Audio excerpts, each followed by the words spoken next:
I don't know how it's gonna work. I don't know how it's gonna go. I don't know. I don't know how it's gonna go. It could go either way. It could go either way. Hey everyone, welcome back to the channel. And today we're diving into something that's been blowing up on my feed recently. These TikToks about Americans leaving the US for a better life abroad.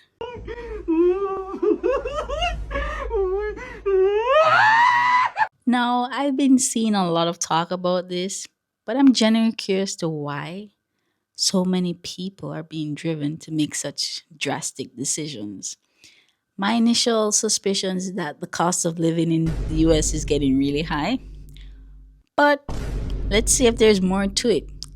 Let's dive in.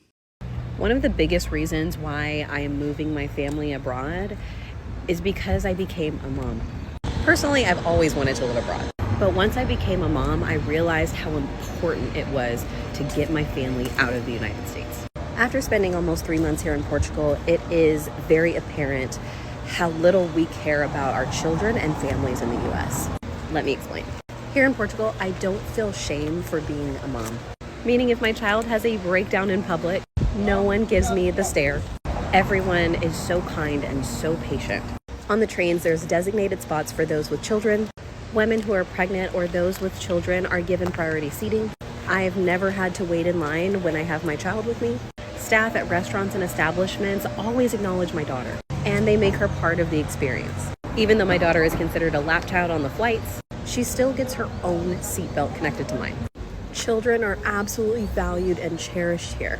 They aren't seen as a nuisance. And in many countries in Europe, paid parental leave for both parents for up to a year is normal, when most people in the US don't even have access to 12 weeks paid.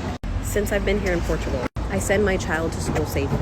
I spend time with my family. There are so many playgrounds for her to play at, and so many family-friendly activities for us to do. Since living abroad, our family has experienced so much joy, peace, and ease. Okay, wait. She said, I realized how important it was to get my family out of the United States. What's going on in the States?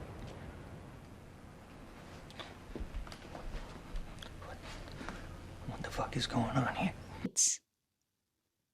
I expected her to talk about, high taxes or something like that. But she's talking about getting her family out for safety and their well being. For safety.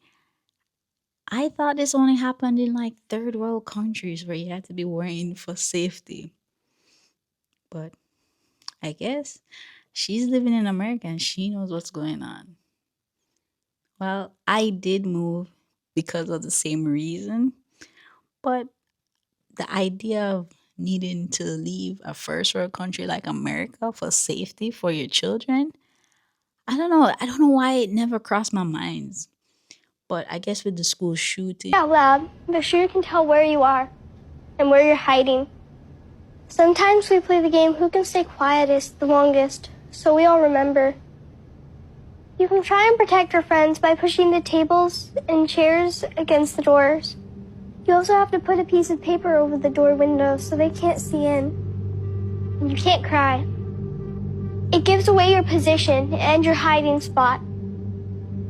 And if you're in the bathrooms, you have to stand on the toilet seat and crunch down so they can't see your feet and they can't see your head, so they don't know that you're in there. That's crazy. Try to listen for things that could help the police. For example, if you hear a lot of bangs like bang, bang, bang, bang, bang, bang, the shooter might be down the hall. Or if you hear louder ones like bang, bang, bang, he could be right outside your door. If the shooter comes in the room, screaming won't do anything. You have to try and fight back. If you can't escape, we get taught the emergency window escape plan, where you have to break a window, put clothes over the frame, and climb through. Our teacher used to sing a song to make it easy to remember. Lock down, let's all hide. Lock the doors and stay inside. Crouch on down, don't make a sound, and don't cry or you'll be found. and all of that. It's almost shocking to hear, but She has to do what she has. It really makes you wonder what's going on over there in the United States of America. I think the new American dream is to leave, to pack up and head to a quiet European town or a beachside village in Asia, somewhere where we aren't being poisoned by our food, we don't need 2 to 3 jobs to survive, and where healthcare isn't a luxury, but the norm. Someplace where people stop and appreciate the little things and enjoy the slow life. A safe place where the community comes together and supports one another. We've been misled to believe that life is about enduring our circumstances and place of birth, but it is not a requirement in life that you have to stay in the same place you were born and spend your life struggling. Hands down, the best part about being a U.S. citizen is our ability to leave the U.S. and travel abroad to seek out a better life. So let's take a moment to recognize how lucky we are that we can leave. Let's focus on getting remote jobs or building online businesses, grab our passports, and take advantage of the fact that because of the internet, we have the ability to earn US level income from anywhere in the world. The fact is, the old American dream just simply does not serve us anymore. And the new American dream lies beyond our borders. Okay, so now we're in Greece, and the title is Finding the American Dream Abroad. And this is where it gets really interesting. Honestly, I find it a little bit funny because I expected the American dream to be something you achieve or create in America. But no, it's apparently something you have to leave America to find.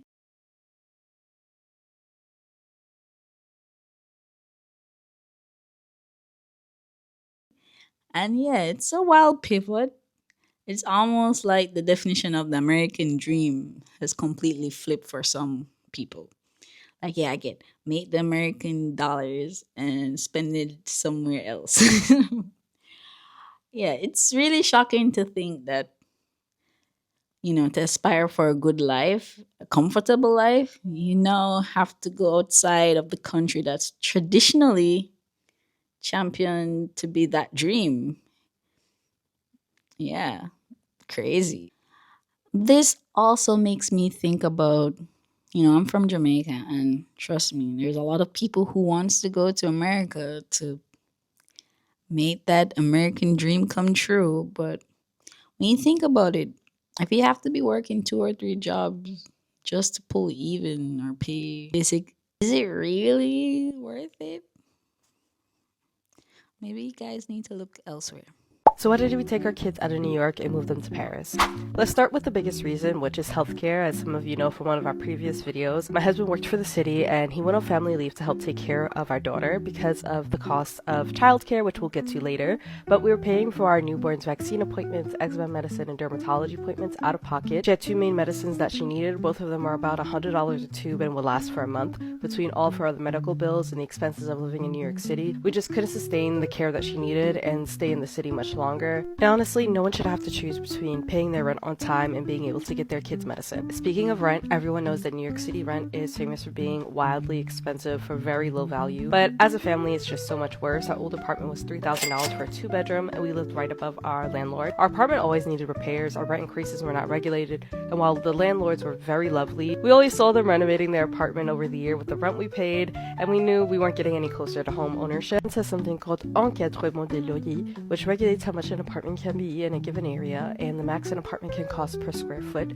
This information is publicly accessible, and if you see a listing exceeding the limit, the landlord can and will be reported. Let's get into childcare really quickly. So childcare in New York City is not accessible for all, and what most people can access is usually not high quality compared to what we found here in France. The average no-frills cost of daycare where we were in Brooklyn was about $2,400 a month. This was from about 8 a.m. to 3 p.m., so you may have to hire a nanny for pickup afterwards. In most places we found that the daycare did not cover diapers, wipes, foods, or sheets for the kids. So basically all of what they needed to be in the daycare had to be provided by the parent. Here, public daycare is mostly free / dependent upon your income. Our daughter attended a private daycare here, which was about $600 a month, and we could pick her up as late as 6:30 p.m. It included meals, diapers, and wipes. It was a bilingual Montessori, so she was in a very small class of about 10 to 15 kids, and she had an amazingly rich experience there. And I can't lie, sometimes we were even jealous to hear all of the cool things she got to do during the day and her lunches, as even last week she was having steak and green beans. And lastly, I just want want to talk a little bit about education and safety. The preschool system here is much more established than the 3K for all system in New York. Most of my parent friends in New York have described the process as being really stressful and described the ranking system in terms of where their kid goes. Here we just went to our local town hall, gave a proof of address, and then they showed us several options of the closest schools near us, and then I got to choose where they went from there. The thing that we've seen here that we're really excited about is exposing our kids to a more global curriculum on several levels. I think the public American education system veers pretty nationalistic and with a really heavy focus on US history for about 12 years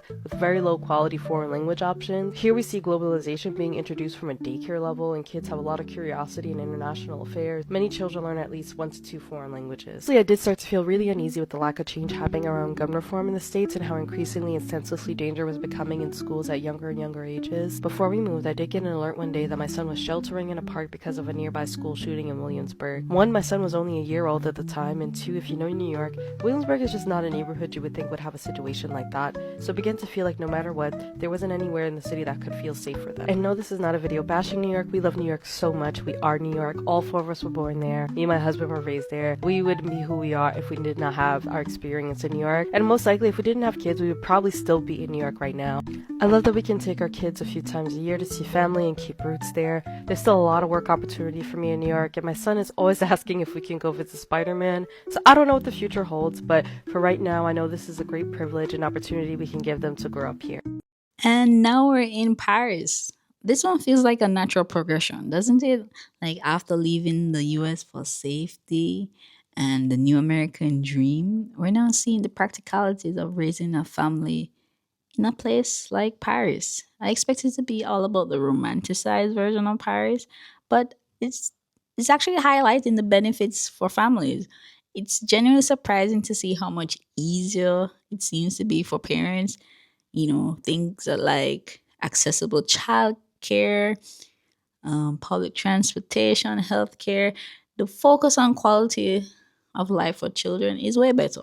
The idea that the system actively supports parents and children in such a holistic way is something that many parents, including myself, would find very appealing. It's a different kind of shock, a pleasant one. You know, seeing how much better things can be for your family elsewhere outside of the States. These videos definitely gave us a lot to chew on. But you know what always adds another layer to the discussion? I love the comment section. I pulled out some of the most interesting ones that I found from these videos. And let's just say, you know, they paint an even clearer and sometimes more shocking picture of why people are feeling this way. First up, we have Angeline saying, "Sending my child to school safely is enough for me." Wow. Just wow. Parents have to be worrying about their kids' safety instead of focusing on the curriculums or if the schools of any quality. We have to be primarily concerned about safety, which is generally shocking because here in China, as an expat parent, school safety is generally a given. You know, I don't have the same level of concern about school shootings. Even when I was in Jamaica, I didn't think about my child going to school to get shot up or anything like that. Unfortunately, it's the reality of many parents today in America. Next up, we have GG27841. They say, "I just want to live somewhere where the food isn't poison." This tastes like poison.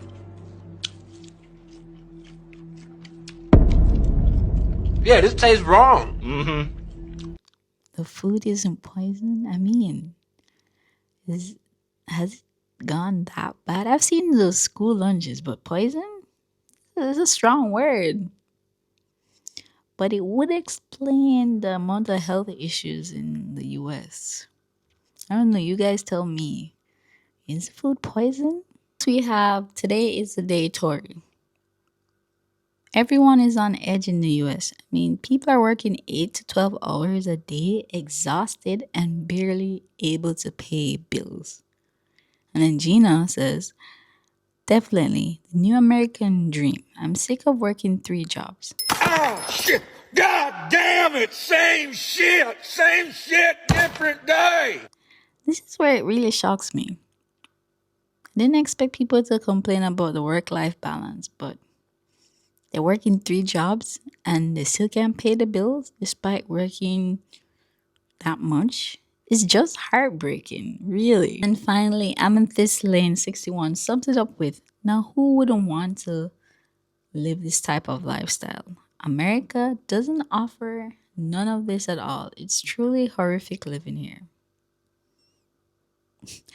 Well, I'm glad they said it and not me, because I've only ever lived in America for 5 months.